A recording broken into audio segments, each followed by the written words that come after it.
One local school resource officer got a big surprise today. Meet Eddie Bomagat. He is the SRO of Riverton Intermediate School in Madison County. He thought he was needed in the school's gym. He had no idea he was about to be recognized by his principal, students, and the local Optimist Club. Officer Boomer, as he's affectionately called, spends every day impacting the lives of some of Madison County's youngest students. He also offers up his shared life experiences, having served in the military and active duty in the Middle East.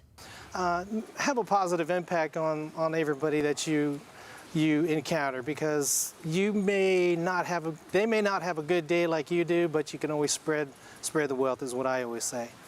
That is some great advice.